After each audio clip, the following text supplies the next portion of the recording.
Thank you. Listen, man, I came to return a bus tour because I got freed on the plane. Something happened on the plane. But I tell you, the fucking bus ain't safe either. But I think it's way more dangerous than an airplane. He's like, what happened? Every fucking mile something happens. And you're like, hey, does anybody notice we're in fucking right behind a goddamn truck full of trembling logs that look like they're fucking, you got one piece of twine holding them up. And then you try to pass them, they're freaking weaving and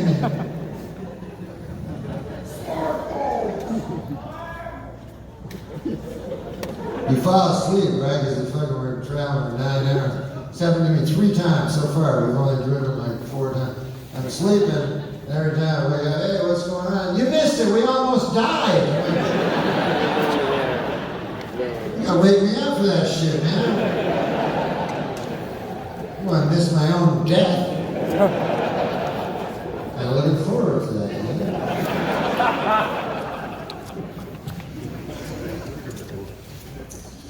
God damn. But the plane flight from when I went from Vegas to LA, which I said, I gotta get the bus, I gotta get a tour bus of some sort, because I don't know if I would want to plane. The turbulence was so insane and so frightening and shit. And boy, I tell you, man, it's scary. I do certain things on the airplane, you know. Like for instance, I always pick the exits, the exit row. What's it called? Something. You know what I'm talking about. The emergency exit row. And it's great because you get a lot of extra leg room, and all you have to do to get it is to lie. There's lies. A stewardess walks up to you, not a stewardess.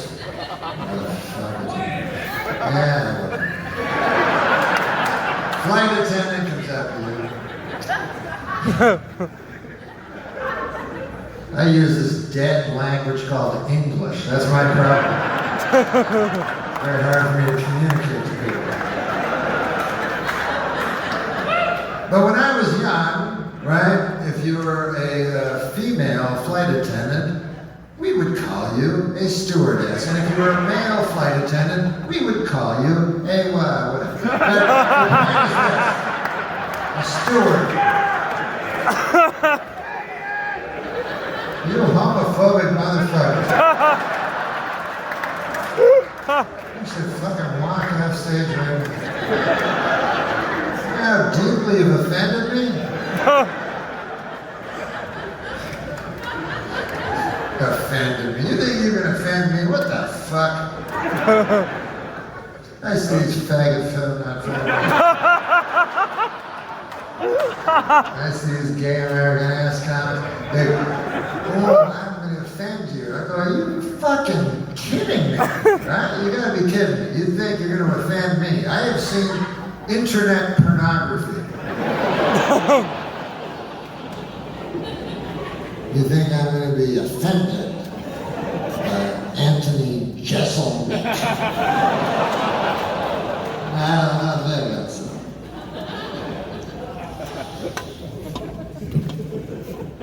And same with outrage. Everybody outraged.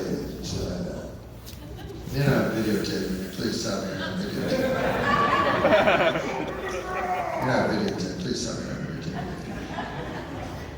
What if I said the worst thing in the world? Okay, not me. You promise? Okay. But no, I'm not going to tell you what I really feel. That'd be crazy. There's no place for that in the world.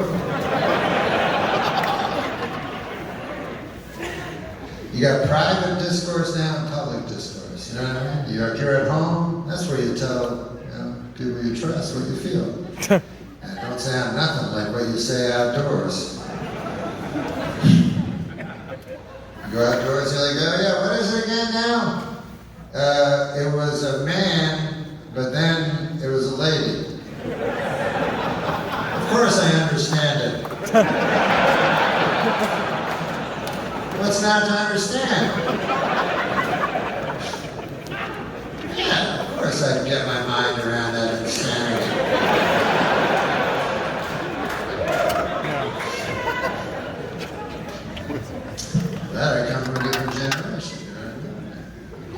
I tell you an example. When I was young, I thought I was a girl. When I was a little boy, I'll never forget it. I said to my dad, went up to my dad, and I said, "Hey, Dad, I really feel like I'm a girl." And he said, "Wait, I got a cock." And I was like, "Oh yeah." You got me. I didn't think it through.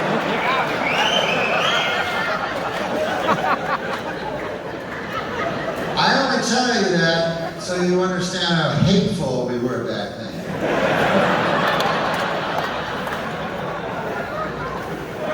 My father was hateful. He also beat Hitler, but people are complicated. Filthy pig of a father.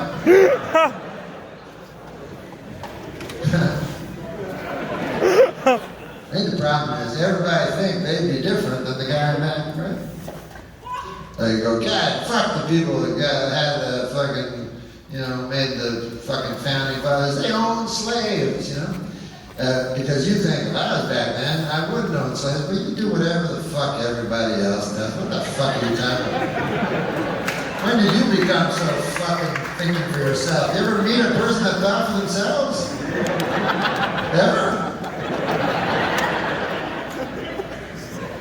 Well, I think progressive things. Tell me one thing you think that nobody else thinks. That's very progressive of you. Think what every other fucker said. I understand, it's a way of getting along with the world, you know what I mean? It's like when you go dress, look at me, looking retarded.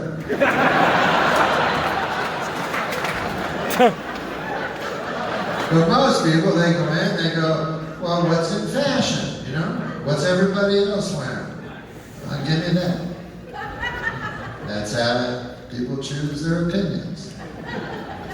You don't think everybody chooses their opinions by themselves, and they happen to be exactly the same. I was reading a thing about Jerry Falwell Jr. They really ripped the lid off this story.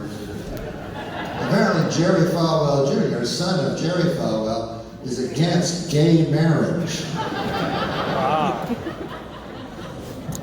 So, of course, people were shocked.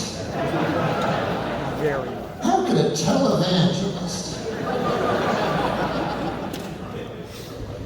And there's children out there, young gay children, and they hear stuff like that. There's a lot of suicide because if you can't be who you are, and people are telling you that it's not right. So, so I heard, I heard Hillary Clinton come out and go, there's no place in this society for these pigs, like Jerry Falwell Jr. to be against gay marriage, And I think it's retarded to be against gay marriage, stupid. Down syndrome. But is a young kid gonna go, damn, I'm gay, but if only I can hold out. Oh, Jerry Falwell Jr. is against it. Then I must be no good. I'm gonna hang myself. I don't believe that. What if you're a young gay child, 15 years old? You're trying to be who you are, It's a goddamn hard thing to do. And then, the President of the United States, not only the President of the United States, the hippest President of the United States of all time, Barack Obama, tells you that gay marriage is wrong.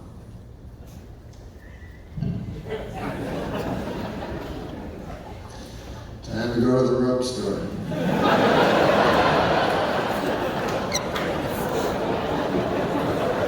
Then these hypocritical motherfuckers get to go, Jerry Falwell Jr., this animal, he doesn't believe in gay marriage. Oh my, this is the worst thing I've ever heard since I said it 3 years ago. How far behind the time is this guy living? Was he living in 2016 or something? Because they evolved all on the same day. I was was whenever I gay people couldn't be married when I was a little kid. I go, I don't get it. So I'm better than everybody. That's what makes a person good nowadays. Man, I got to change my act and shit because they got to be woke. Woked up.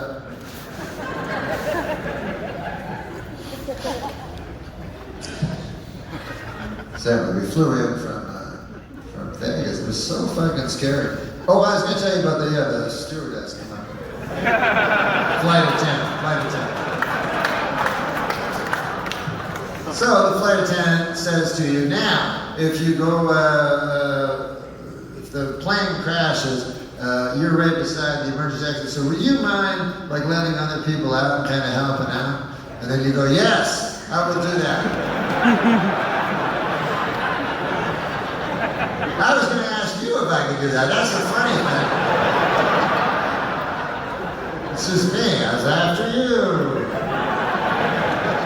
The extra 1.5 inches of leg room, well worth it. After you, man.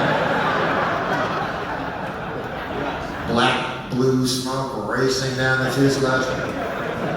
Of course, in real life, I'd be kicking my mother. Get the fuck, you old whore. You got a full life. I used to be on the TV. What the fuck are you thinking?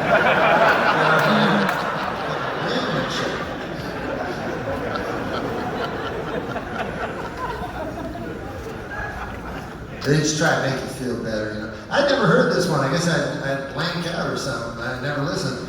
But they say now, they go, if the oxygen mask comes down, make sure to put it on your own self before you put it on your little child. And I was like, God damn, that was my plan. You have to fucking black.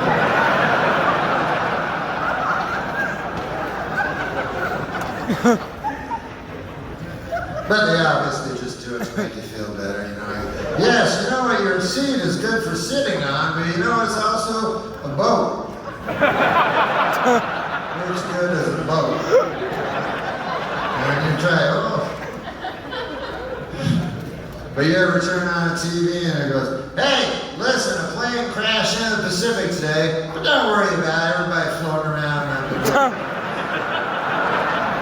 They were listening to the ladies.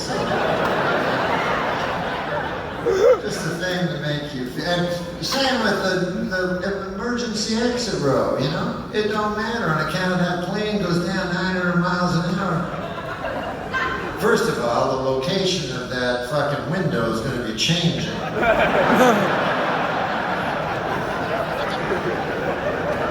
But secondly, you vaporize. Like, they show pictures. They'll take a camera and just put it on the plane because they would never do with a car accident. With a plane accident, you go, God damn, I don't see any person. Because there are none. It's just a plain load of stuff. That's all it is. Ashes to ashes, stuff to stuff. And so they go on, there's goddamn lot of stuff in this plane. Holy crap.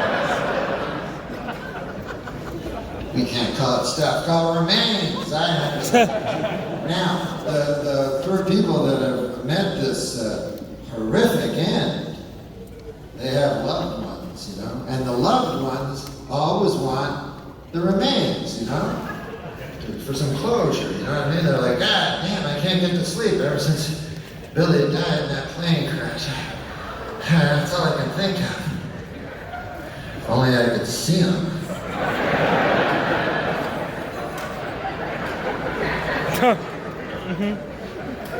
If only I could imprint that image on my mind. And every night before I went to sleep, I just think of that. Finally, I've had this whole thing made.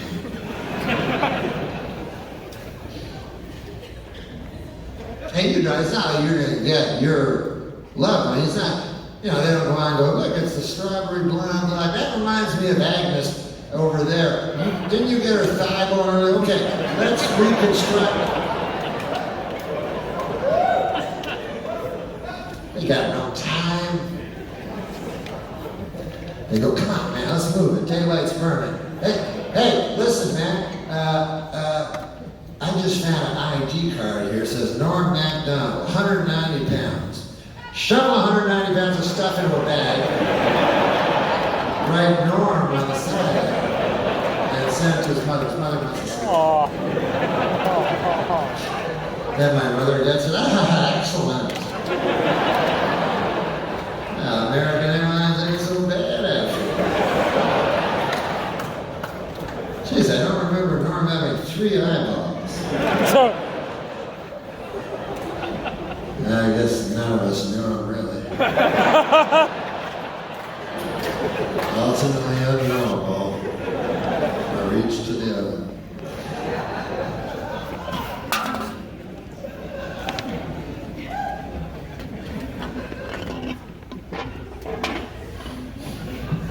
Saw Larry King. And I love Larry King. This motherfucker, Larry King, coldest man I ever saw interview another person. Like everything is dead. And so one time I see he's interviewing a lady who lost her child 3 days earlier, and she's talking how bad it is. And out of the blue, Larry King goes, "Paul Newman told me you never get over it." I'm like, oh.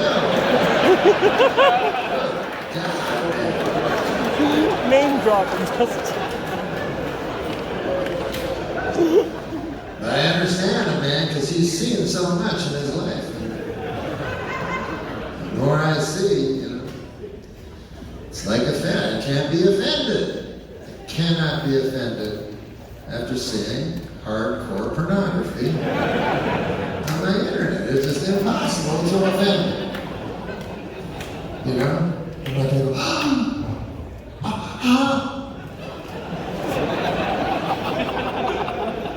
and I'm not sad about nothing. I'm sad to say. I am. I am sad that I am not sad about things, especially when I see how sad other people are, how devastated they are. I go, God damn, these people are deep, and I don't have it. Like I'll turn on the TV and say like, 1,400 people died today in Mozambique when an earthquake clicked. Most boring story I've ever seen in my life. Isn't that Matlock Reunion special? How is that even going to be on?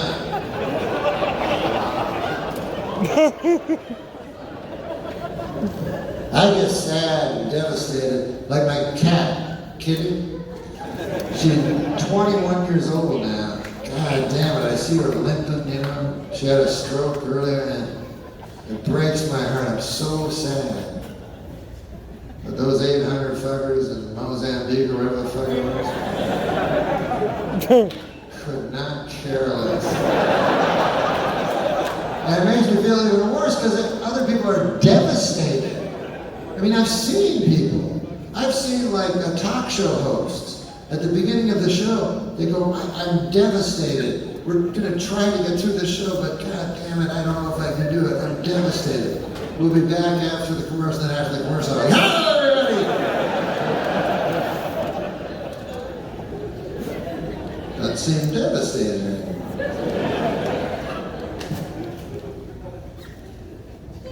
Man, after you see porn, God damn it.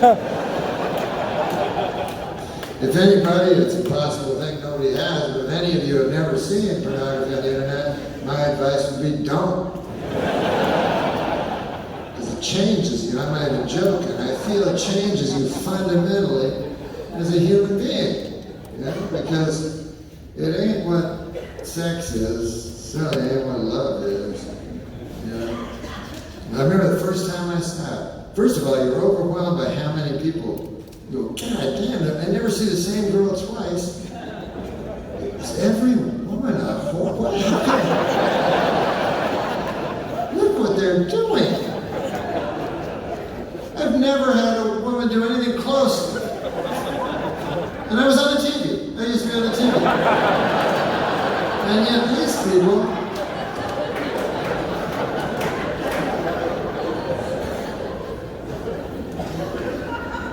but then I watch it, you know, and you get Just in the same way that the fucking hell of the news has taken away all my empathy and all my feel of despair, pornography has taken my joy from me. I can no longer just lie down on top of a lady. Because I've seen all this crazy shit. Turns bad. I stopped it, man. Because at the end I was like, I always find something more. You know, that's the problem. Need more. Just like any addiction, right? You gotta get more.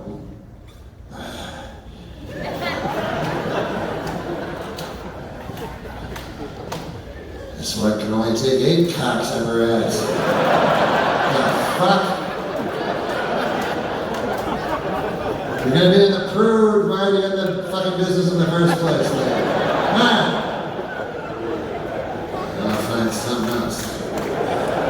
There's something else. Where a person does a worse thing to another person.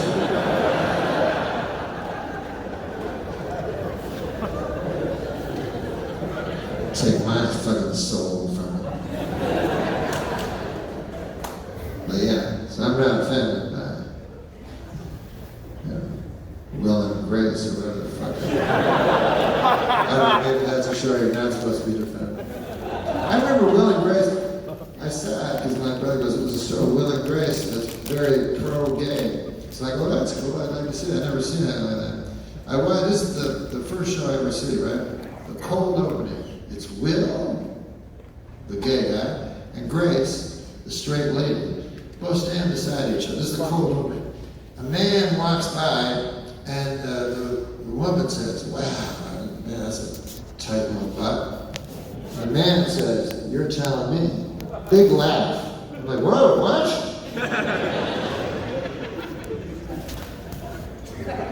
Isn't that incredibly homophobic? Why are you laughing at that?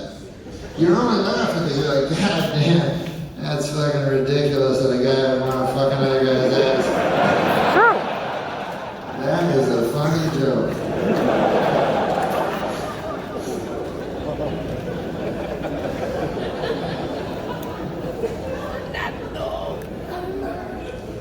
Remember I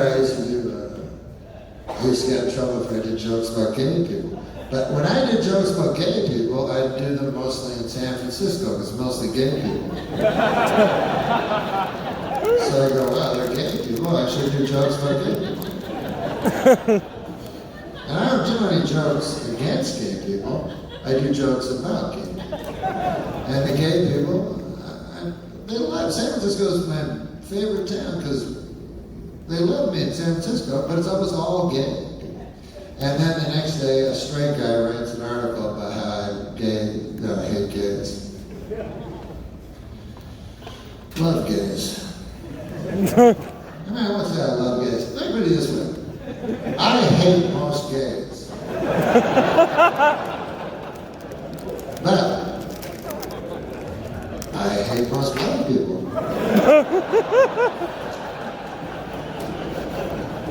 But I hate most white people.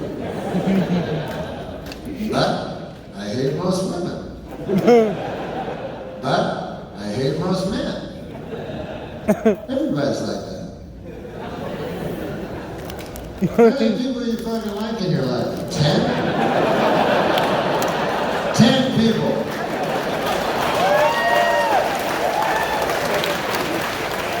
And 4 of the 10 people that you like, you don't like them.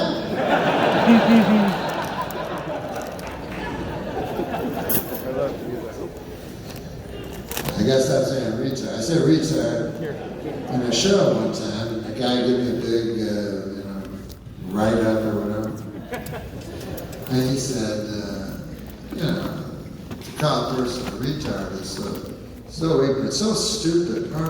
Norm is so stupid. And I remember thinking, hey, what about the stupid people? Not very nice. They can't help they're stupid.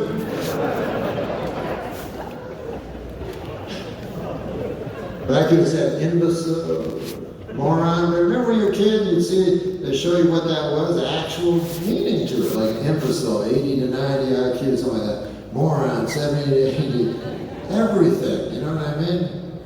Nincompoop, you know, all the way down, you know?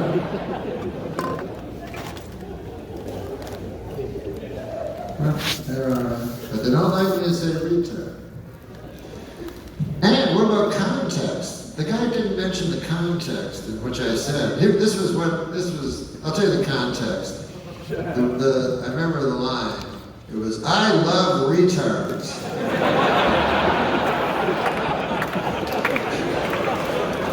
And that counts for anything? Is that worse than, you know what I fucking hate worse than anybody? Mentally challenged people. Can't stand African Americans. They make me sick. So context, God needs some. Love you, Lord. I love you too, buddy.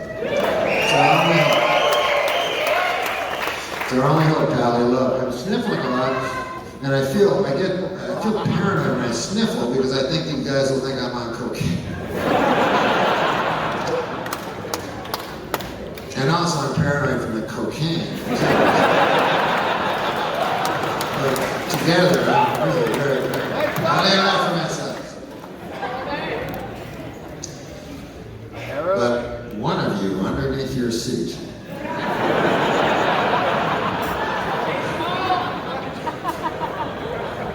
I was thinking this with cocaine or crack, you know.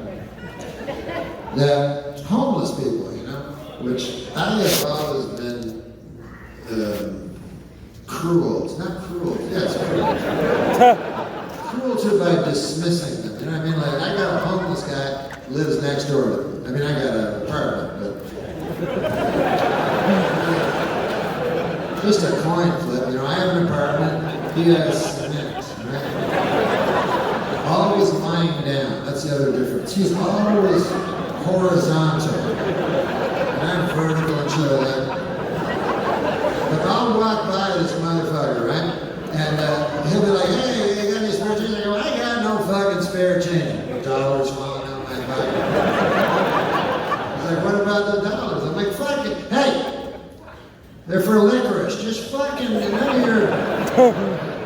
Why don't you get a job? What do you think of that? You ever heard of more retarded than this? Why don't you get a job? I hear down at the city hall they're looking for guys that piss and shit their pants all the time. And scream about John D. Rockefeller at the top of their lungs. You'd be perfect, I tell you. It's absurd.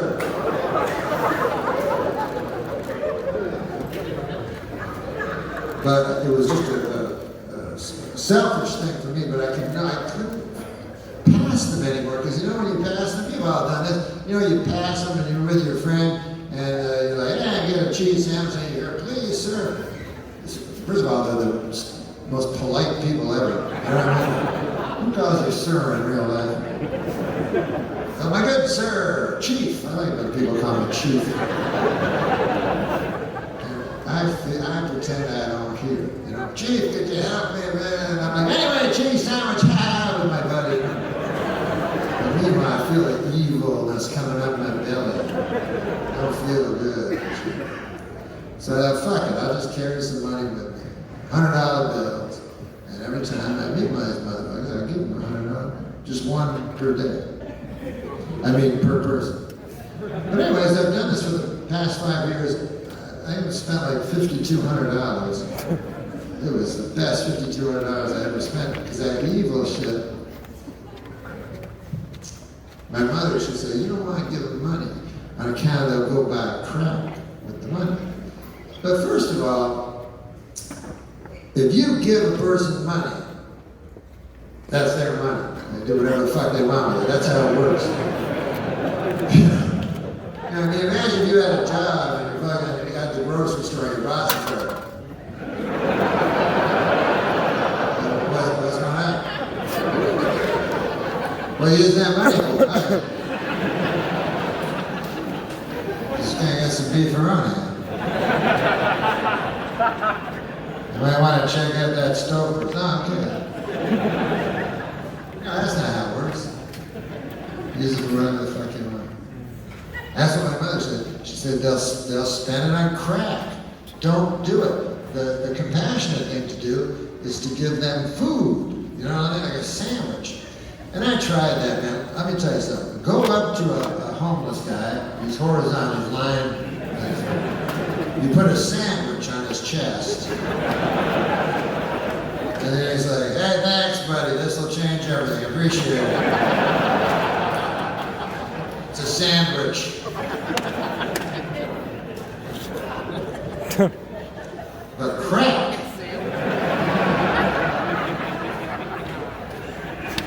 That'll do you some good. It's not permanent, but it'd be good for a block. You know what I mean? Boom, they're vertical, blocking me. Go, hey man, let's do it. Let me borrow your magic phone. God damn, what's next? What's next? Give me something. Sometimes I feel like I should just walk around a big fucking chunk of crack. Here you go, pal. I was like, ah! Are you God? Yeah, sir. Here you go.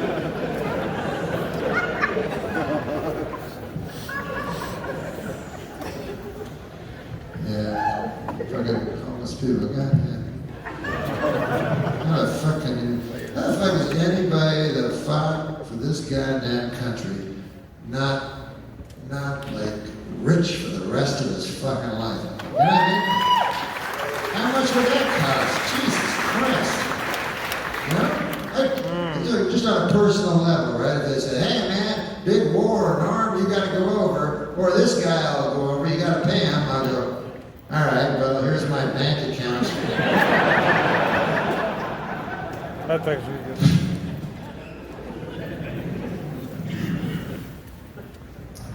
Yeah, my heart breaks for him, but I don't know what to do. You know? I can't change everything. Maybe 80% tops.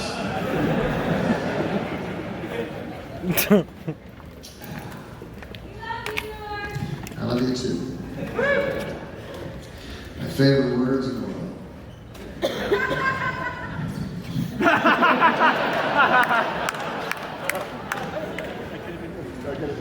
Only real thing, you know? Only real thing.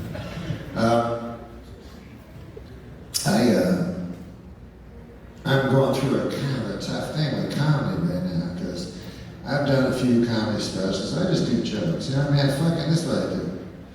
I come from a different time in comedy, you know what I mean? When I started comedy, like I would watch the TV when I was a young boy, be like fucking Red Skeleton, you know? Bob Hope, Johnny Carson, you know what I mean?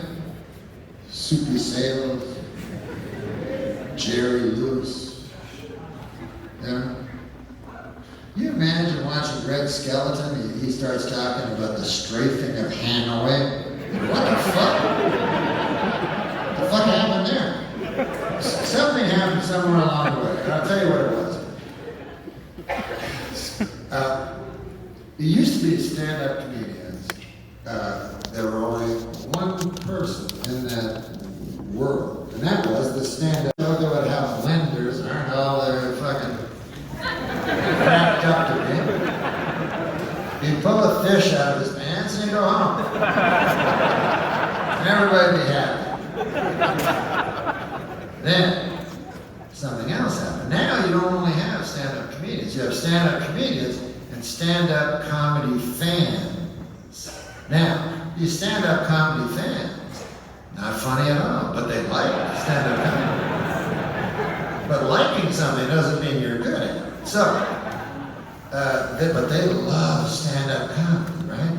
And so they either become stand-up comics themselves, or they write about stand-up comedy. So, let's say, think about it, you gotta think about it from the other person's perspective. I guess that's what empathy is. So, imagine if this is your goal in life. I want to be an expert on stand-up comedy. And you go, why? Because I think stand-up comedy is the most important thing in the whole world. There's your fucking problem right there. Because stand-up comedy is just a bunch of shit. So, these guys get in and they write articles. Now, you gotta remember, the guy that's writing the article thinks stand-up comedy is the most important thing in the world. So that's why they would write articles about the stand-up comic is today's philosopher. Now that's horseshit. Because there are modern day philosophers who I would say are the modern day philosophers. Do you imagine you're a modern day philosopher? A fucking genius that knows every philosophical. And you read a thing going, God damn, I thought I was maybe one of the best. But it turns out this Bill Maher fella,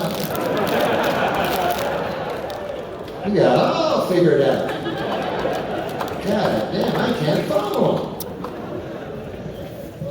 No, they're not important. But to the person that thinks stand-up comedy is so important, they go, oh, they tell the truth. That's the stand-up comic's job, to tell the truth.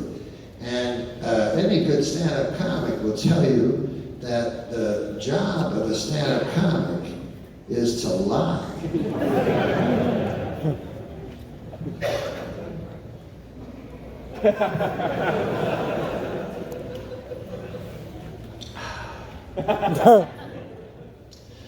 But they won. So I wrote some woke jokes. Yeah! Just gonna find them for you, and then we'll see if I have the courage to say them. First, let me talk a little bit about this airplane ride. I was so... Oh, by the way, you know, sometimes some people, I shouldn't have been so, doctrinaire, because some people do survive plane crashes. But, and this is God's little joke, if they do survive, they survive in the Andes. It's like God saying, you know what, instead of killing them, let's let them wrestle with the idea of cannibalism.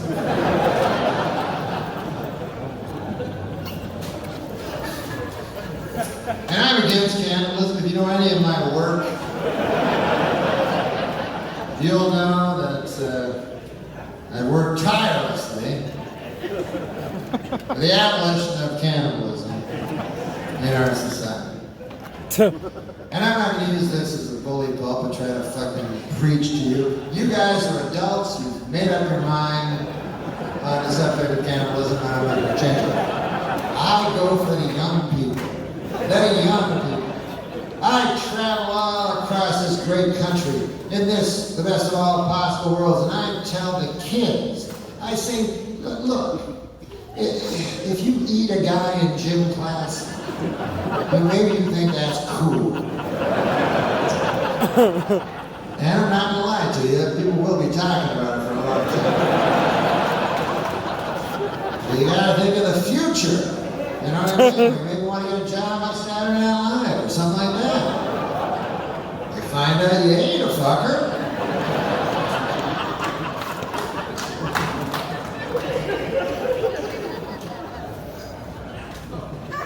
Here's the problem about it. Because when they get on the mountain, they have to decide. It takes them so long. 50, 60 days. They find it's too much and they got to eat. You know? Not the way to go about things. You should have everything planned in life. You know what I mean? We should have everything. Yeah. Like if I'm on an airplane, I don't care where we're going. If there's any slight turbulence, I go, I'm eating that fucker in 14C. Saw him coming in, he looks delicious. Big fat. Then as soon as we crashed in the Andes, I pull in behind a snowbank and nobody was looking. I've been eating every day, 4-course meal. And 60 days have passed, everybody else is gone. I'm like, crap. gotta do it. Can't take it any longer. Where are the corpses? I'm like, oh, the corpses. Yeah, I don't know what happened to them corpses. There's a whole bunch of bones over there behind the snowman. Probably a lot of meat on them if you still look.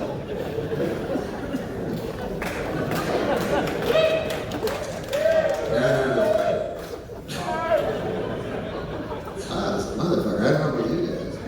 God damn, today I was like, Detroit. By the way, this city, what a remarkable comeback. Congratulations, I can't even fucking believe it. It just blows my mind. God damn, America's great. I was here 5 years ago, and I'll be honest with you. A lot of fixer-uppers, if you know what I mean. The pants pack has been absolutely incredible. It shows you that American exceptionalism is actually a true thing. You know when people go, America is the greatest country in the world, you know? There's a reason that that's an objective. Like, you know, if somebody goes, Kenya is the greatest country in the world, you can bet that fucker's from Kenya. It's not like he's not any fucking, you know. But I'm from Canada, you know? I would always go, Canada! Woo! 14 or 15 or 16, I would say. Yeah! You Top guys 15. Yeah! It's a good country, you know. But you know, these countries feel so like they're, oh, we never go to war. Yeah, because fucking America's going to war for you, cunts. You know,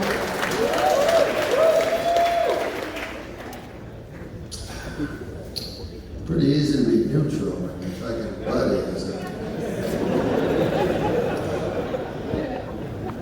Then they get mad at you. Canada got mad at the United States for going into fucking Iraq. They didn't have to agree with it, but just shut your fucking mouth. I agree. I remember Canada in Vietnam, you know what I mean?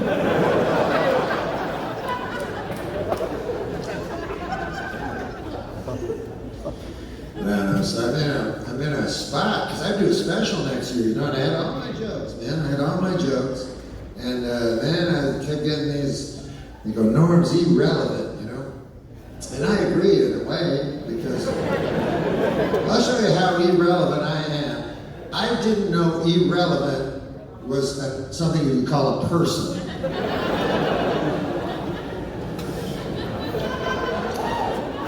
I'm one of these old men that read the Oxford English Dictionary. Irrelevant, to me, is a fact. You know, like, only time I ever heard it was like on Matlock and shit, you know? Matlock would go, Your Honor, it's irrelevant. What are you talking about, blenders and shit? Irrelevant.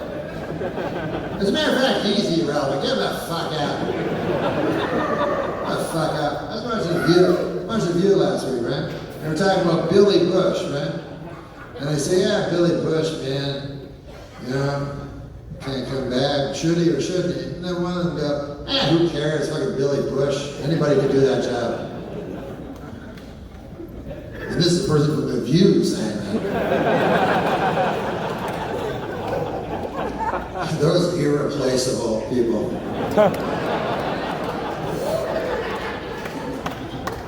Yeah, we'll destroy his life. He fucking is not even that talented. What the fuck? Who cares? I'll find somebody else. That Shane Gillis kid. They said, listen, he didn't fucking lose anything. Let's stop that. You know? He wasn't allowed to work on Saturday Night Live. You didn't lose a thing. What kind of fucking horse shit is that? Are you fucking out of your mind?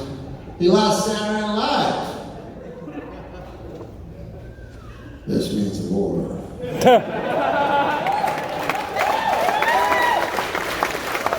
And that's why I apologize for you. You're going to see here tonight because I'm now rebirthing my head. I have to throw out all my great jokes because I gotta talk about this stuff.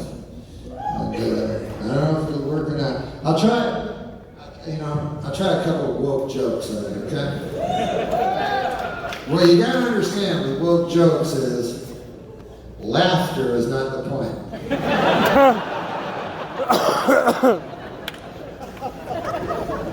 I'm one of these old irrelevant retards.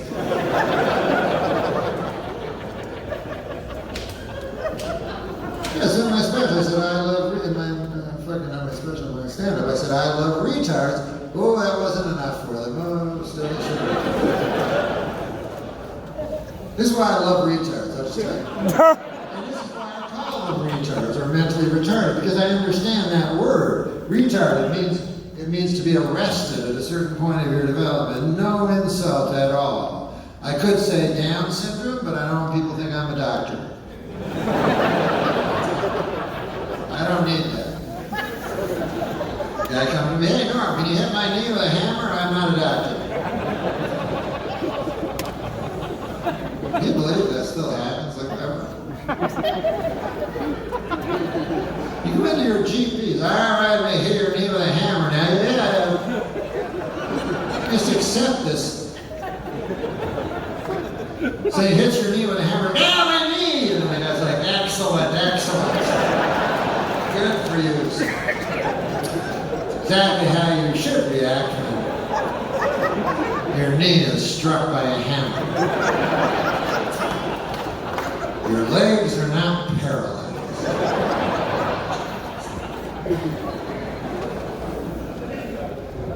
Hey, that's what I was trying. So this was the bit. I have to tell you the bit, because I can't do it anymore.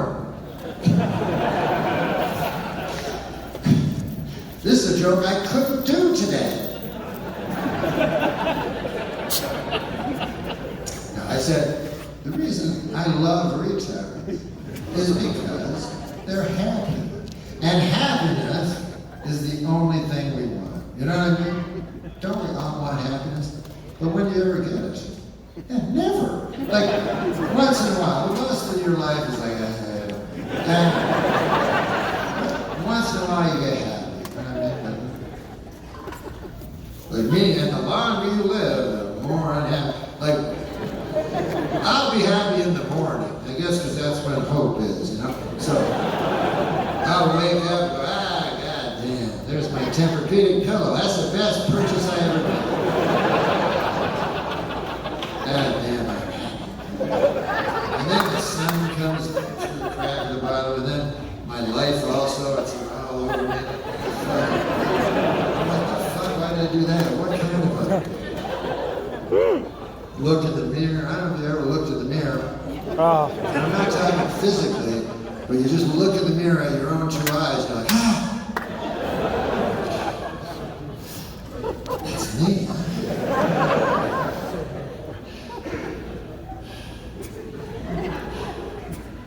At that point, I would love to have my retard friend go, I like bananas. They're yellow. Goddamn rice are yellow. What say you and me go down and get ourselves a banana?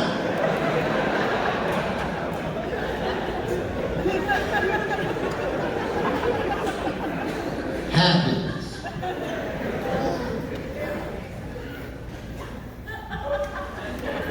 I remember realizing about happiness. I don't know if I realized it at the time. I don't think so. I think it was a while afterwards. But I went to this place. It was one of them fake old towns from the 1800s. Of course, it's fake. And it's a town from the 1800s, cowboy town and shit. Funnest motherfucking place. They have a national bank, and then the robbers go, they have a little show. Hey, here comes the sheriff. He's gonna get him, you know? Oh shit. And anyway, this old prospector was there. And he said, how do you boys like to pan for gold? And I go, goddamn right. Fuck yeah. Because I knew even as a boy how valuable gold is because of Daffy Duck. So I said, goddamn right, I'm gonna get me some of that gold. So I don't know if you ever pan for gold, but it's a trough of water and sand, and you go like this for about 20 minutes, and at the end, you have sand. So, what the fuck? Hey, prospector, listen, I don't got no gold, keep doing it. So fuck an hour, and then finally, you get a glimpse of a glister picture of something that looks goldish, you know, and you're thrilled, like, ah, gold, gold, I tell ya.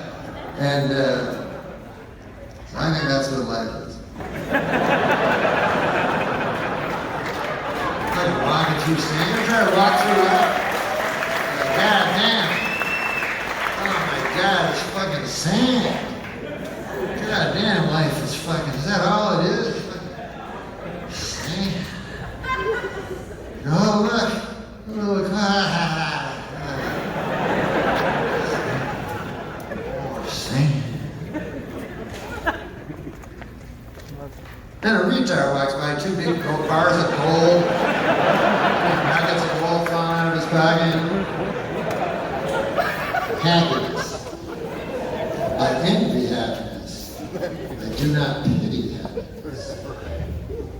And I think these motherfuckers that talk for retarded people, they're the retards. Because why would you pity that? You know what I mean? What condescending thing ever. I envy it, they pity it, and I don't understand. You know what I mean? But you'll see it. Guys, look at them over there. What a tragedy. Look at them laughing like breaks my heart. They don't understand the horrors of life.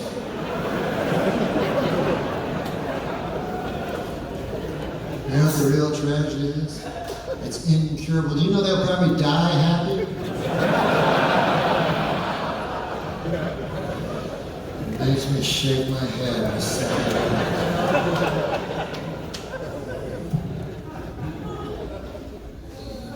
So you gotta have context, of course. You don't have to, these new people do. They just hear a word you say, and oh man. Also, a lot of these people have actually gone into comedy, and boy, oh my Christ. First of all, it's not that they could be the funniest people in the world, but they have to use these words, these new words, and nobody knows what the fuck they mean, the words. So here's the thing with comedy. Words turn out to be very important. Because it's all predicated on me saying a word and you understanding what that word means. Now, this is what I saw in LA. I saw a lady come up and she said, this is what she said. She said, now listen, in this room we know that there's no such thing as a male. That's a complete social construct. But you know what I mean when I talk about men, right? Then she says, now this is coming from the viewpoint of, this is how she described herself, this is coming from the viewpoint of a female-bodied queer. So I can see how they have trouble getting laughs. Just so much of language is that the two people that are talking know what each other are fucking talking about. Female-bodied queer.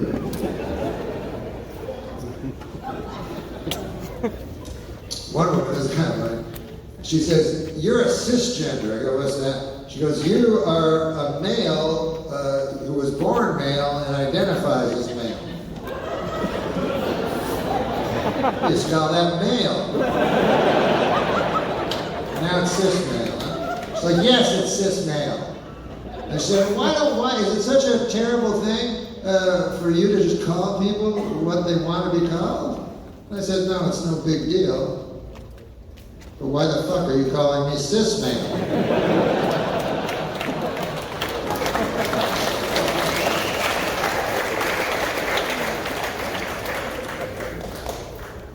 I realize how hard this is going to be to make funny. Might just be an experiment. Just go back, do some fucking funny jokes, and fuck it. Hey, with the monkey. I wrote this great woke joke, you know what I mean? Because I want to be on the right side of history. I don't even know what that means. Like, what if Hitler had won? Then who would be on the right side of history then? Anyways. This is, okay. Now you gotta remember, Comedy has very little to do with laughter. Right now, folks, in this country, we have got kids, and I don't care what stripe you are, Republican, Democrat, we all have children, and we all know what the love of a child is. And this is not who we are as Americans, because I don't know if you know what's happening at the south of the border, but right now, we have got children, some of them as young as 2 or 3, being ripped from the arms of the people who paid good money to rent them for the border crossing.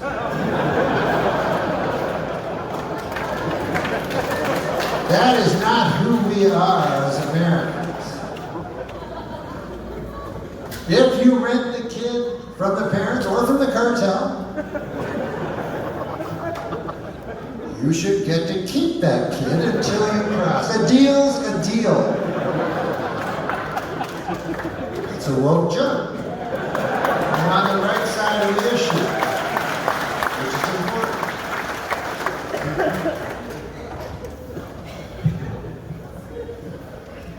Give me another one. What really frightens me, folks, and I can't go to sleep at night thinking, is what would happen if terrorists got a hold of a dirty bomb and detonated it over a large American city, and 30 or 40 million Americans died on the spot and later an agonizing death from the radiation?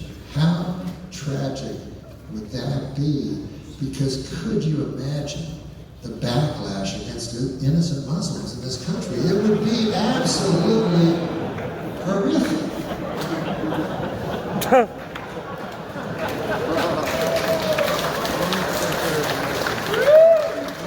It makes me shake my head sadly. It makes me... Now, when it comes to real issues, I don't have that many opinions. I am very, very much against abortion. And that's not for reasons you might think, you know? Some people, when you say something, they immediately think of other things. But I'm not against abortion because I feel that that's a child, you know, it's just a goop, you know what I mean? That's what I believe. And I don't really believe in the sanctity of a baby's life anyway. And I don't think that's human life. I don't know what kind of life it is, but it's certainly not human. The only reason that I am against abortion is I am against a woman's right to control her reproductive system. I agree with that. Woo!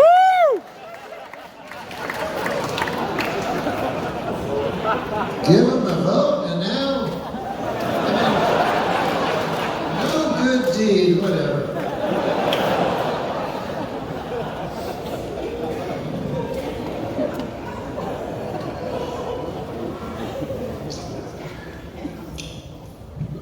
Now, I gotta tell you the truth. Honestly, people don't think I'm a feminist, but actually I am, I guess, because I think, of course, they should have the right. And I really think that women are smarter than men, you know? And you should applaud them. But I don't. I think that men are smarter than women. Now, the first thing I said, people like that. The second thing I said, people don't like that. And yet, both of them are horseshit. Men are smarter than women. Women are smarter than men. Each one is a horrible thing to say. But if you say women are smarter than men, that's okay. And the reason is, nobody believes it.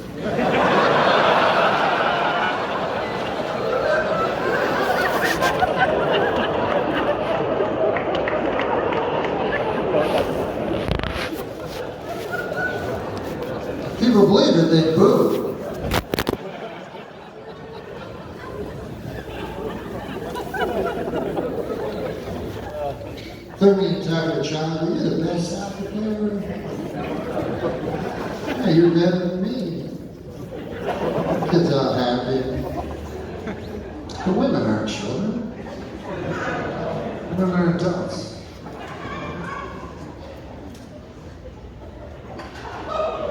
They ever see a woman this one makes me laugh. When women try to be equal to men by taking on men's worst fucking traits. You know what I mean? Like I don't watch much movies, but I saw this movie, it was all women, it was all gross out women. I was like, wait, women don't like gross things. You know? And I guess it sounds like, oh yes we do. We're just like men, you know. Chippendales, this is the perfect example. I don't know if you've ever seen Chippendales. I've seen like on Entertainment Weekly or something, they'll show Chippendales. Always the same thing, right? The guy comes on, it's like he's got like a fireman outfit. All the ladies like, woo! Put a dollar. We're just like men, look at this man. And then another guy, he's a cow. Guys, we don't need we don't need you to immerse yourself in a character. And I love that women think that's what a guy's strip club is. Oh, you go to a man's strip club, it's guys. It's not the same vibe at all. And it's not like these women are like, oh, did you see what Bertha did? She went back. And for an extra $200, you can have a bottle of champagne and the fireman jizzes all over your face. Oh, what a huge... Charlotte would get a kick out of that. That's so fucking nonsense. And at one time I said, I think women are superior to men because women can have children, and the fucking women hated my guts for that. I was like, I thought they'd be complimented, you know? Because, think about this, right? A woman can create life. Create life, you know? What can a man do? You know, eat some couch hockey and watch Sports Center? It's not even close. And what do these women need to perform this alchemic mirror? A dollop of cum.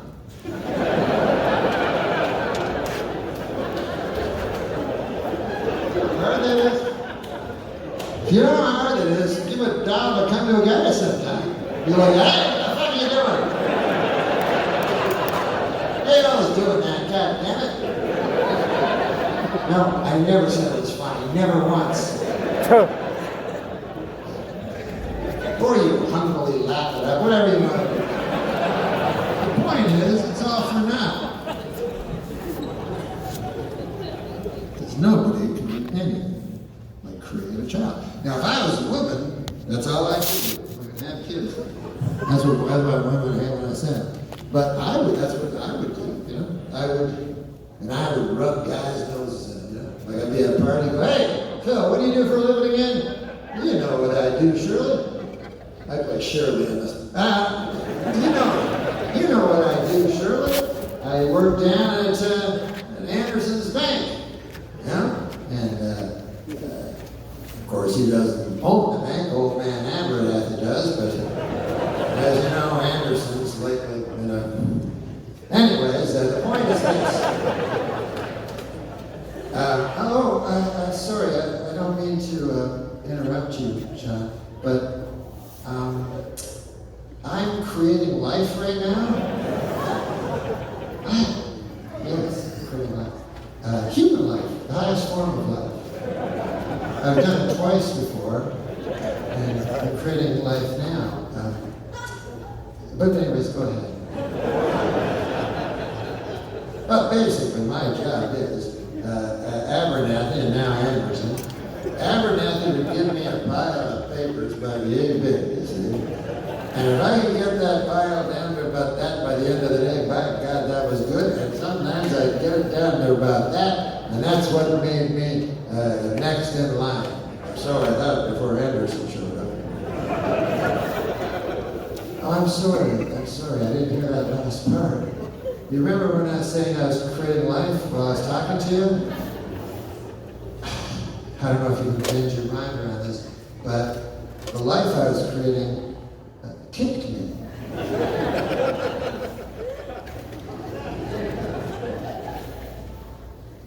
I was to have the corner office. Abernathy and I had many lunches. Surely, by God, I had lunches with them, and promises were made. But that day that Anderson showed up, I knew. Anyway, what can we learn from this play?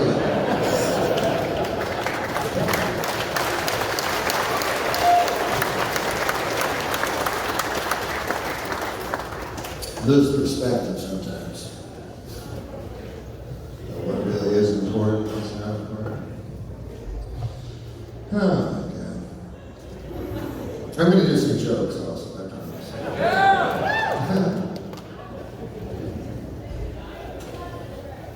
Excuse me.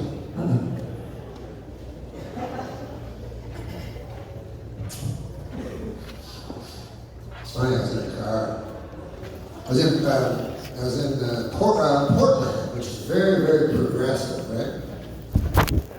So I get in the car, the guy's driving. Kidding, right?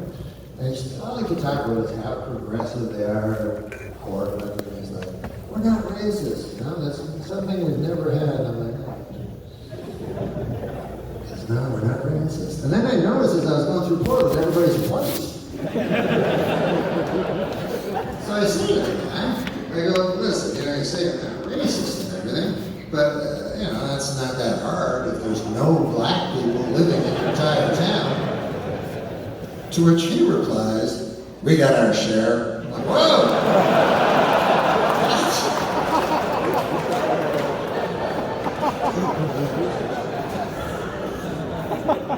You okay?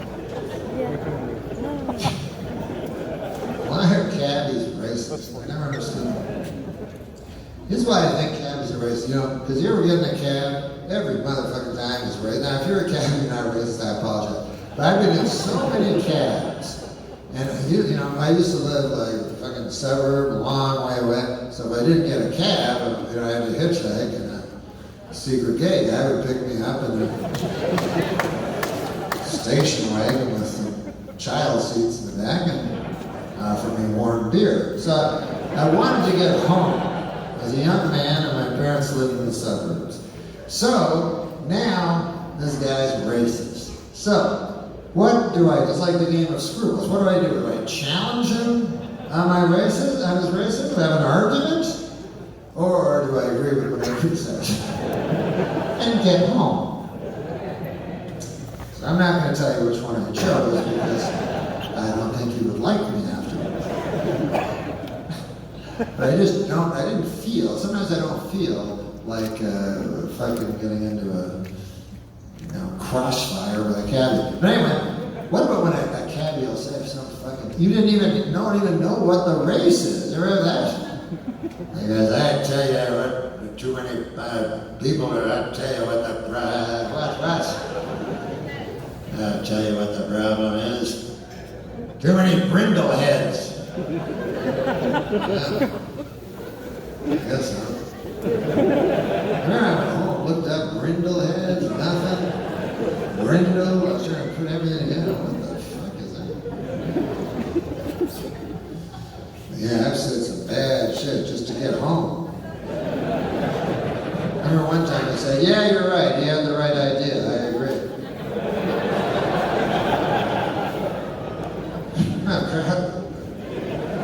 I got home. People always think that that's a funny thing.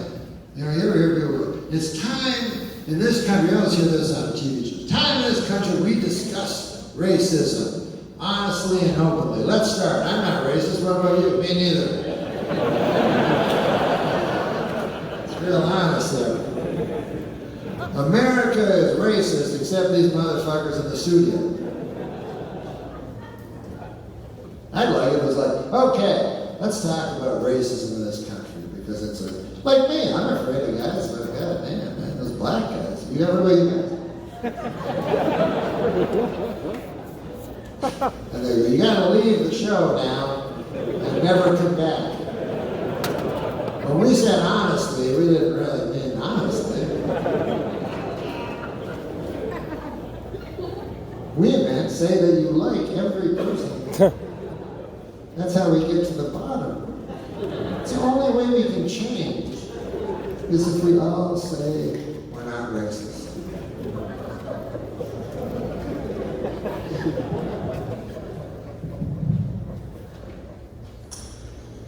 Believe all women. You hear that? Most retarded. I mean, I heard some retarded things in my life. But believe all women? Are you out of your fucking mind? I mean, I've never met a woman that's lied, but I have to feel that some have. I've never known a woman to lie, and I've talked to women, and they've all said, oh no, women never lie.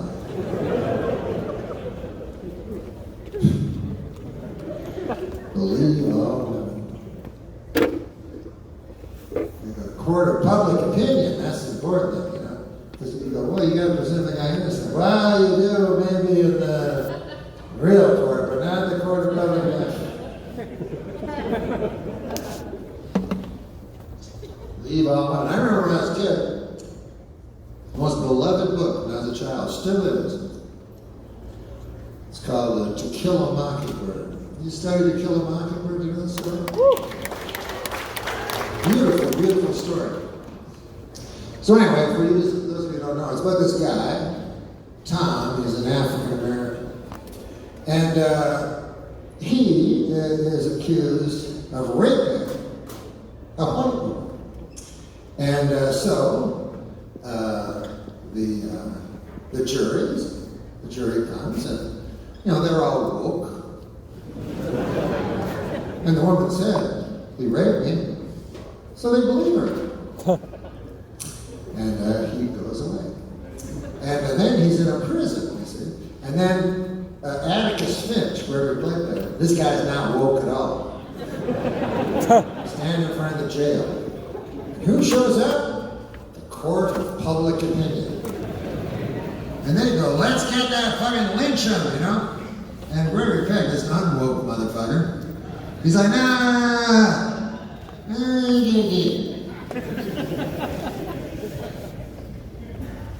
Because that's what people don't understand. The court of public opinion is fucking shit. That's why we have a court of law, to stop the fucking court of public opinion. And the reason is this. If you commit a crime, right? The entire, you ever hear about it? It's like, and now let's hear the state of Michigan versus Bill Johnson. And you're Bill Johnson, like, huh? Don't seem fair. It's not fair. The state of Michigan has all kinds of money. Fucking do anything they want. And Bill is a fucking meth addict that sucks guys off. You get more. So you got nothing on his side. Not fair. Not a fair fight. So they throw him a couple of bones, and one is he doesn't have to say shit. But if you don't say anything, that must be guilty. The other is you presume him innocent. Now, here's what happens. If you presume someone innocent, you have to presume that the accuser is lying. You are mandated by law to believe no woman. And this is why. Because if the woman loses, she goes and has a hamburger. he goes to prison forever.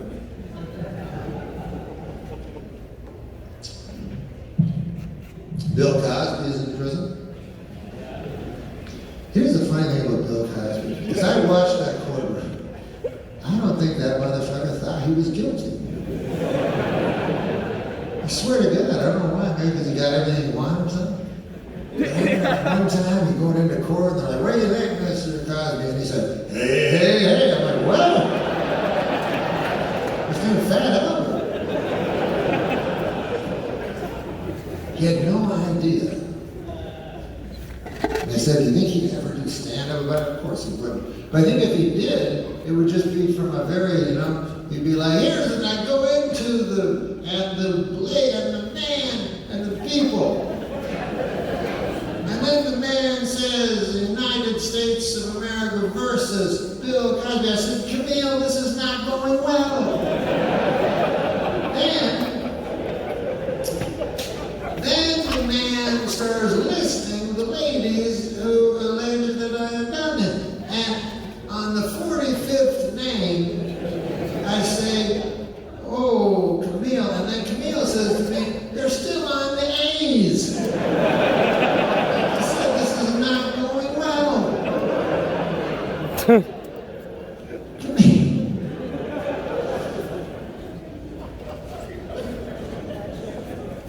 My friend said that Cosby, he said the worst part of Cosby was he's a hypocrite.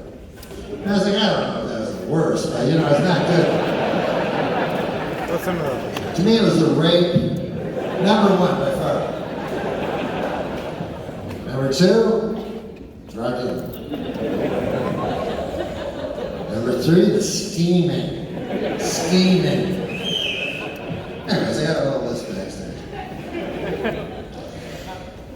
Hypocrisy, didn't even name us. I have 45. Now he's not number one, it's not even number 45. Because I feel if you are a rapist, you're probably a hypocrite. You don't meet a lot of guys going, "I like raping." I don't give a fuck what anybody says with this politically correct police trying to shove it down my throat. I love it. And you go, "Well, goddamn, at least he's no hypocrite." That is the worst part of the entire thing. So, innocent is the worst part of it. Now, people just say retarded. I should stop saying retarded.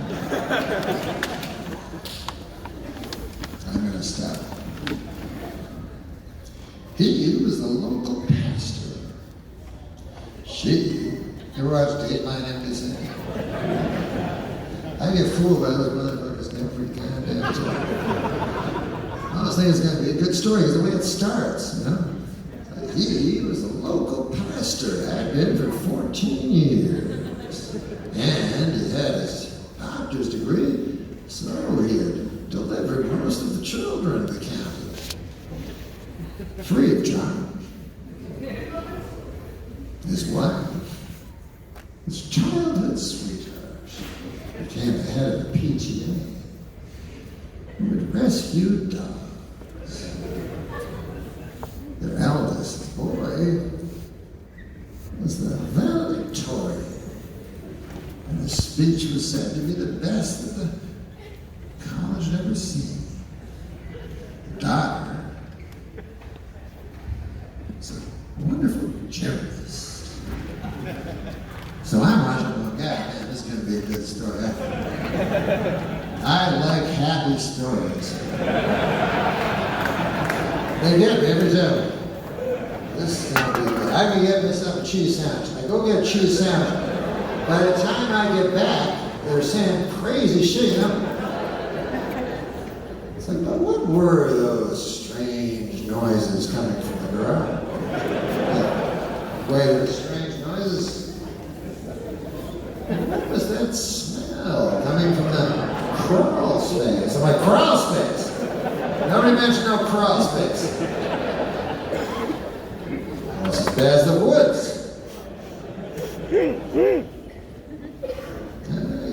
Yes. Then it worse and worse. Every time I go, I get some macaroni salad come back. And so there they were, in the middle of nowhere, father and son, going through a ritual as old as Abraham and Isaac. Who do you choose? Your God and his demands, or your child and his pleas for mercy?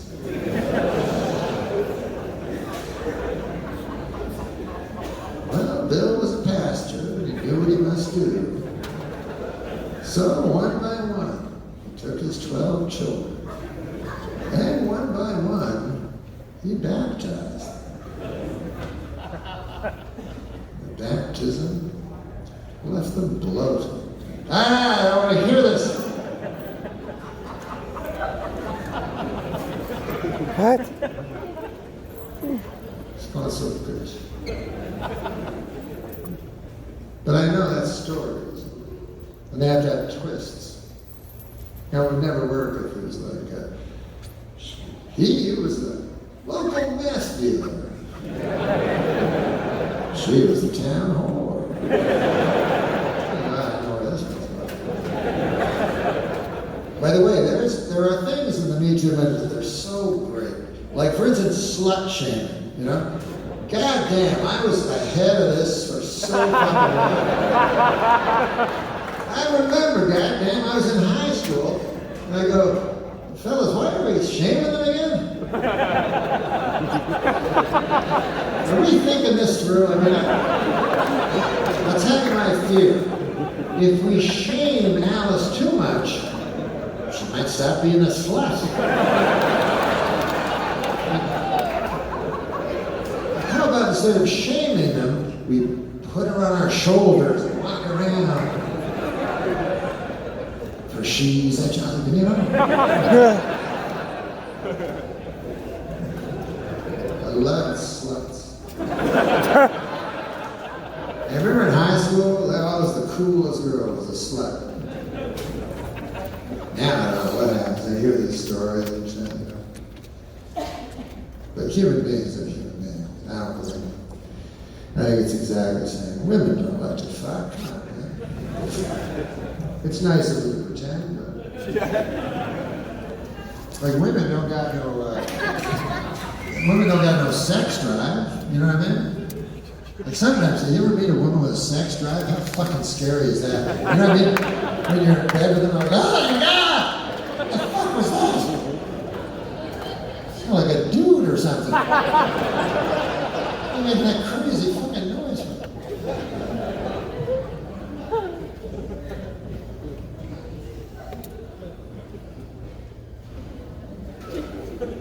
I don't know what I am. I know, I believe that you are what you do, not what you think. I guess that's why I'm different than a lot of people who go, I think, therefore I am. You know? I say, whatever you do is what you are. I don't give a fuck what you think. I only want to see what you do. You know what I mean? And so I was thinking, what do I do? You know? Like, in terms of sex, you have gay, that means a person who has sex, like a gay man, that's a person who wants to have sex with another man, you know? And I have nothing against that at all. I think one guy gets gypped.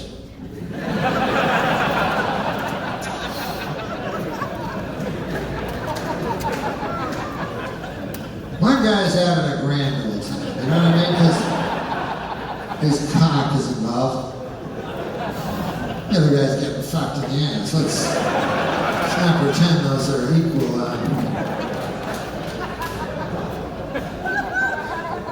Because as long as your cock is involved, it ain't that bad. When I was a kid, I'd fuck the couch, you know? Remember one night I fucked my couch. Next day I saw my friends, hey, I fucked my couch. They were like, what, that couch over there? Well, stay away from my fucking couch. Yeah, you're young and insecure, you know. Well, it's not my fault, it's just guys, you know, they're not fit. They're not set up right physiologically, maybe with evolution or something. But fact is, they got two cocks. They got plenty of cocks. It's just they got no pussy. So they got to wildly improvise. Lesbians, on the other hand, have no cocks at all. So when it comes time to fuck, like they can do all the stuff that straight people do before they fuck. That they're good at that. But then when it comes time to fuck, you go, we don't have a cock. Well, luckily we have that store-bought cock, though. We can use that. I don't care for a human cock. It makes me sick. I do enjoy a store-bought facsimile. Not their fault, man. They just got unlucky. The way that God made their bodies. Maybe they were born the wrong body. You know what I mean? Maybe a gay guy should have been born in a body where his ass was a pussy.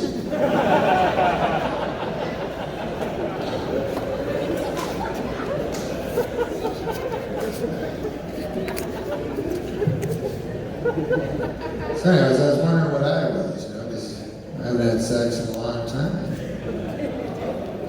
I thought, what do I fuck? I fuck my own hand. That's what I fuck. So I mean, there's a word for it, but, and I'll tell you something, it's not like I find my hand sexy. I'm like, God damn, look at that. Why don't you fucking turn around for me, huh? Oh yeah. I'm gonna fuck you tonight. I'm gonna fuck you good.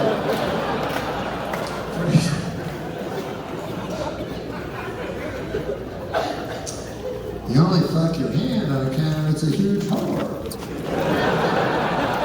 That's why it's so hard to get out of the house. I'm gonna go on a date tonight with that Page girl that I met at Gap. And it's like, oh, fuck you, you guy, whatever. Just shut up, man.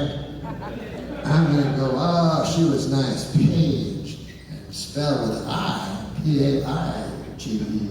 She's not gonna fuck you. Yes, I know, Han, just shut up.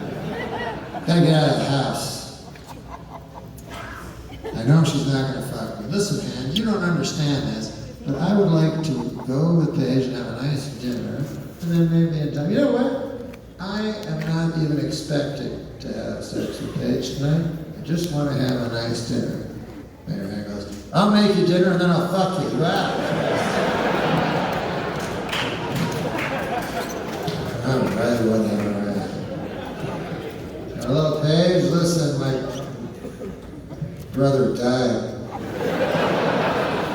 So I feel it's bad. Okay, bye. You're like, ah! I do it the other way around.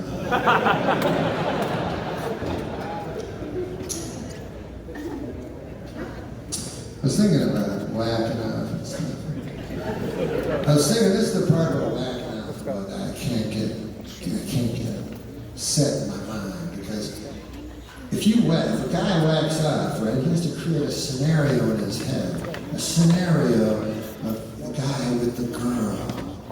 Everything happens in a story, you know what I'm saying?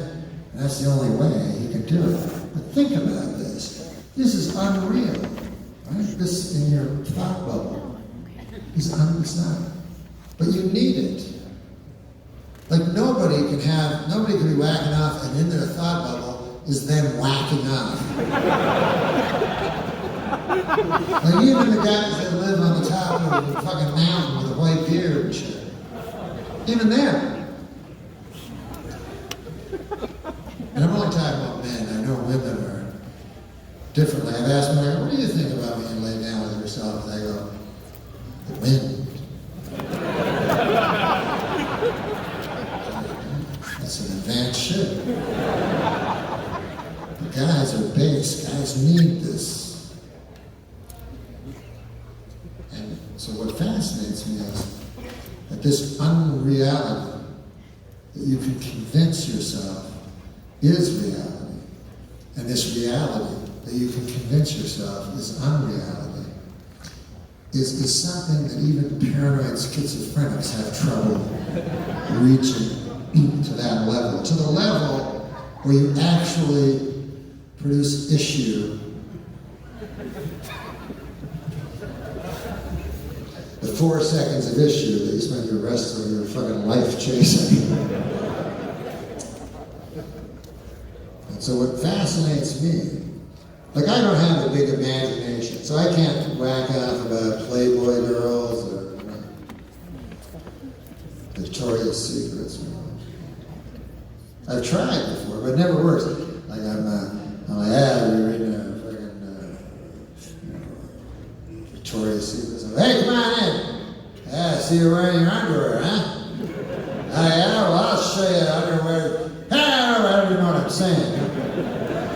But I'm mean all the time, which I also never say. Hey,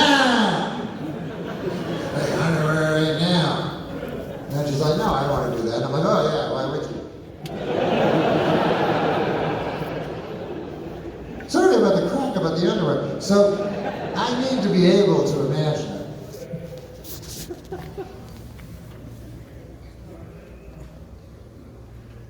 So anyways, there's a girl that works at a 7-Eleven 4 blocks away. Not much to look at, but she likes me, which is very important to me. You ever see a girl not that good looking, and she's like, I really think you're hot. You go, yeah, she don't look that bad.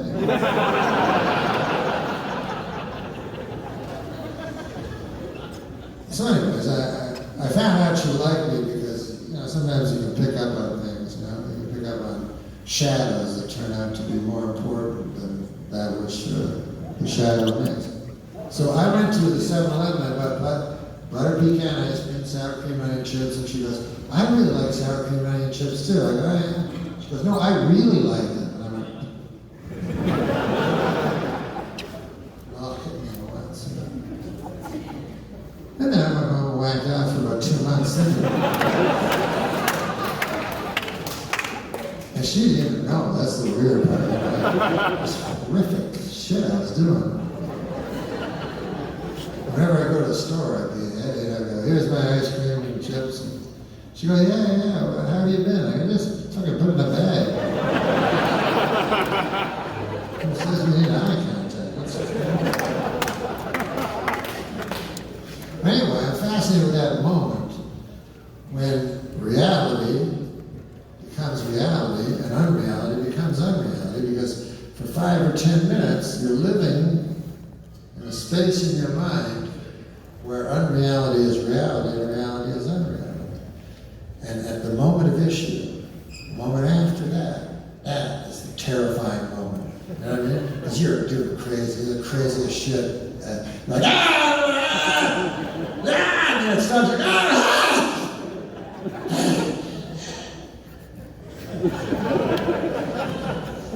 There's no lady here. This is me.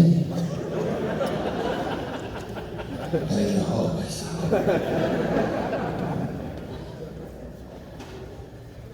go downstairs and make myself a cheese sandwich. I'd never tell anybody about this ever. I'd never think about it ever again. Just take it out and realize it. Because you don't want to be lost. Tough enough to get through the world when you're like, that's what happens when you lose your mind. If you ever have anybody in your life that's lost their mind, or if you may be losing your mind at this moment, you'll realize it's tough enough to go through the world. Bad place to be. And that's why life is so, like you can have repressed memories. Have you ever heard that? They have this thing, they have the conscious memory and the subconscious, the unconscious, psychology, right? And I don't know if I believe it or not, but I never went to school there, but This kid I know who went to college, psychiatry. I did psychiatry to this kid, right? Remember one time I was at a restaurant when I was drinking a glass of milk. He goes, you know why you would like that milk, right, Norm? And I said, I know it's not because I enjoy milk. And he said, no, not at all, no. It's because you miss sucking on your mother's breast. I'm like, ah.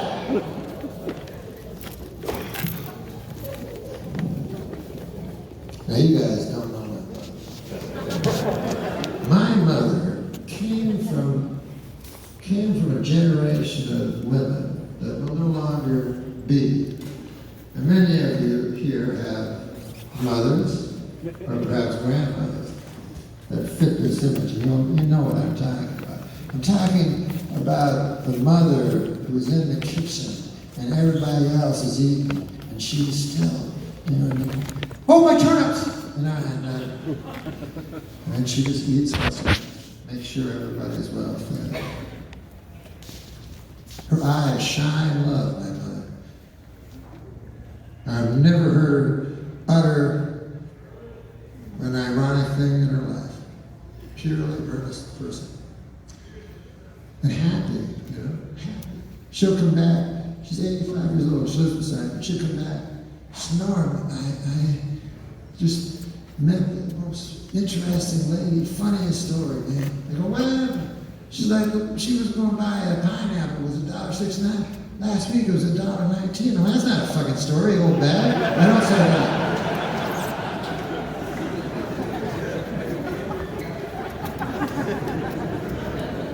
The point is, I would not trade places with them.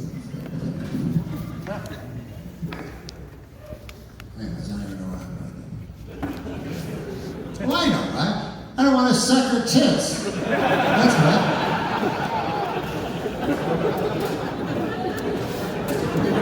I guess that makes me shallow.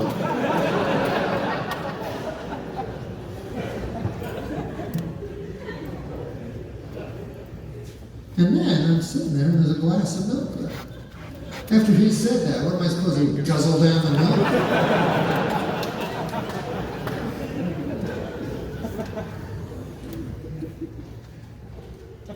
Anyways.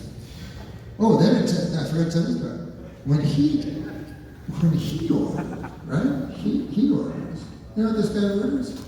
2 meatballs and a banana. Now I'm like, hey, wait a second, hold on. Just a second.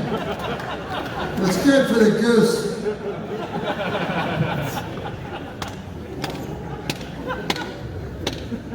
Psychology.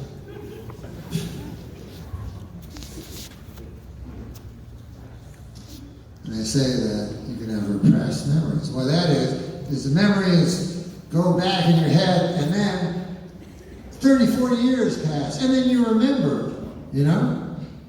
That's always a bad memory. It's never like, God damn, I used to like peach pies. You got that man, peach pie. Funny that I remember. It's always just the most horrific, brutal, violent, sexual thing. Can't even believe it. This is why it bothers me. Because I used to know things, and now I don't. Now I'm not sure because of all this. For instance, I used to say, like, I'd be at a party or something, somebody would come and go, hey Norm, let me ask you a question. Did your uncle ever fuck your asshole? And I would say with pride, no he hasn't. You knew anything at all, but Uncle Jim, you wouldn't even answer that question. Or ask that question. And I would be proud, filled with pride. But I can no longer say it. I can only say in honesty when confronted with that question, which I ask on a weekly basis. All I can say is, because there's 2 options, right? Either my uncle didn't fuck me in the ass, or my uncle did fuck me in the ass, and I forgot.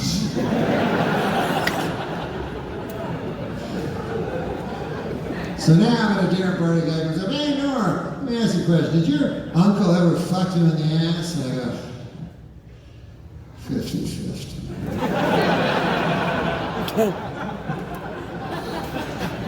It's math. It's pure math. I knew my advanced math degree would come in handy one day.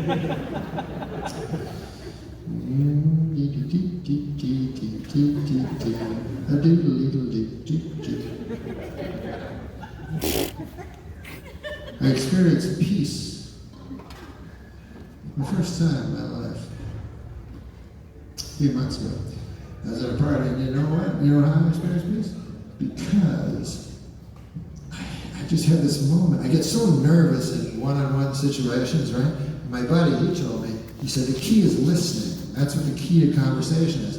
Problem is, that's what I'm best at. I can listen forever. But the problem is, that's not enough, because eventually the motherfuckers stop talking. And they're like, ah! I forgot to think of something to say. You keep talking, and I swear to God, the next time you stop, I'll have something to say. So, it's not enough that you listen. You must do two things. You must listen, and then at the same time, you must, if the guy mentions anything that you know anything about, even remotely, like maybe he mentions Star Trek. And you go, God damn, I know shit about Star Trek. Very interesting trivia things about Star Trek. Excellent, excellent. As soon as this motherfucker stops talking, I will tell him my thing about Star Trek. Doodly-doo, doodly-doo. So this is what peace feels like. Doodly-doo.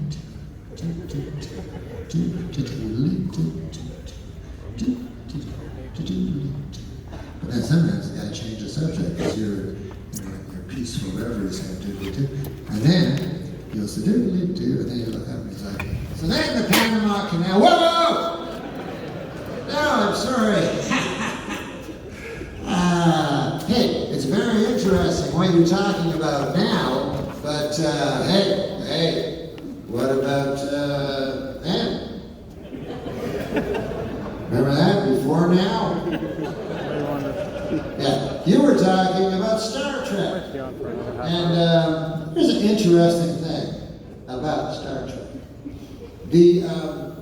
The spaceship on Star Trek was not actually called the Star Trek. It's called the Enterprise. Okay, you talk for a while. And it's that easy. It's especially cool with the magic phone, you know what I mean? Because you can talk to anybody, you know, you'd be in a fucking party. Have you ever hear of a fella named Pablo Picasso? In the old days, I go, oh yeah, he's a middleweight, wasn't he? But you see now, they go, hey, what do you think of that? Have you ever heard of Pablo Picasso? Of course I've heard of Pablo Picasso. I gotta go to the bathroom. I go to the bathroom, I have my magic phone, and I study Picasso. Then I come back, 20 minutes or so, and I go, hey fella, listen, we were talking about Picasso earlier, and I just wanted to say that what I find most impressive about Picasso is his paintings. This motherfucker could paint.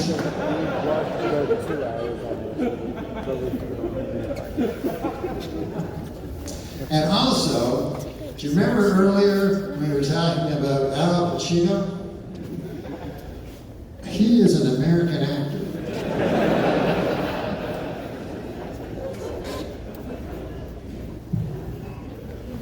So I love it because it means education or information, which is so powerful, is now in the hands of everybody, not only the rich. You know.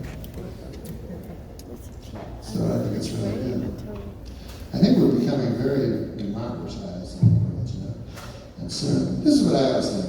You know, they have 99%, 1% of this country, 1% of the people in this country have all the money. 99% don't have shit.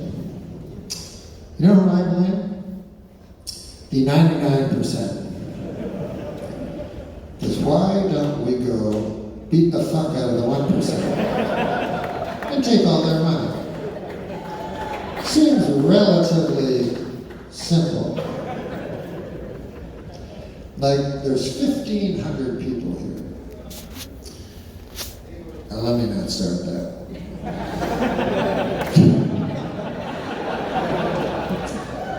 I'm not one of the 1%.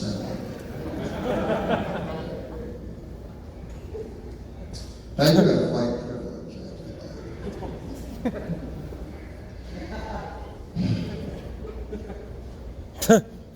You know, this is what I believe. We are controlled by a white men. White men own this country. White men decide what happens in this country. White men are the most privileged and richest people in this entire country. That's a problem. But here's another problem. I'm a white man. So I'm not going to be helping.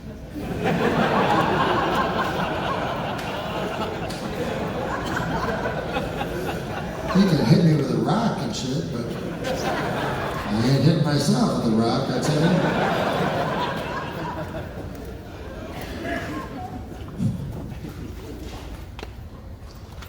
Now I hear this woman say, I think it's time women were given power, you know? You ever think of something so stupid? Like, say, man, it's evil when white men, you know, control all the people. You know, it'd be good if white women controlled all the people. Yeah, that makes sense. It's the exact same fucking thing. Are people really that retarded? Yeah, maybe they are. What do I know? Don't know a goddamn thing. And yet, even though I don't know a goddamn thing, I feel nobody does. Nobody knows a fucking thing. You know? I remember when I was young, I was a little boy, and that's what I'll leave you with. But I often think back to this. I grew up on a farm, and then we moved to a small city. It's 100,000 people. Anyways, I was about 6 or 7 years old, right? And I went out on my front lawn, and this is what I saw. I'll never forget this. A bus that said Carlton Place on it, number 4, Carlton Place, drove up to the bus stop. At the bus stop stood 4 men with briefcases, right? And then this car was going, and the light was turning red and then green. People seemed to be in a hurry. And then I remember, as clear as day, I was looking around, I was going, what the fuck is going on? And so I went to my father and I said, hey, Dad, what the fuck is going on anyway? And then my dad said, I'm going to go get some cheese. He misunderstood the question I was asking. He thought I meant him, and true to his word, he showed up with a block of cheese a couple hours later. But that's not what I meant. I meant, what the fuck is going on? And in my head, I thought, at one time, at some point in my life, in the future, somebody will come up to me. And I thought it was going to be those motherfuckers with the briefcases. They seemed to know. I thought, some motherfucker briefcase is going to come up to me. Hang on, what? Here's what's going on. I go, well, man, well, now it all makes sense. So that's why everybody in the bus and shit, and Russian, right? That's why. Well, now everything makes sense. So then, now, 4 decades later, nobody ever told me a fucking thing. And I ask people, I say, and I'll ask you guys tonight, if you have any fucking idea of what's going on, then tell me. Because I don't know. And nobody I know knows. Anarchy. I have beliefs, but I don't know.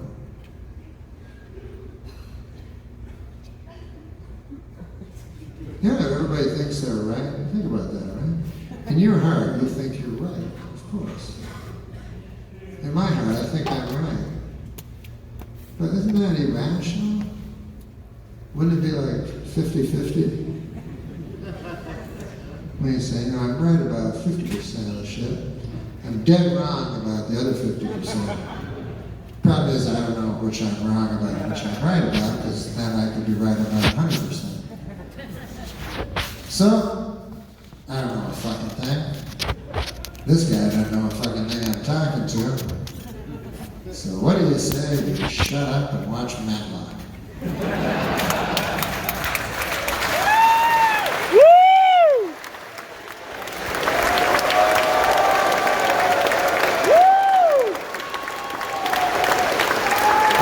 Macdonald, everybody. Thanks for sticking around, everybody.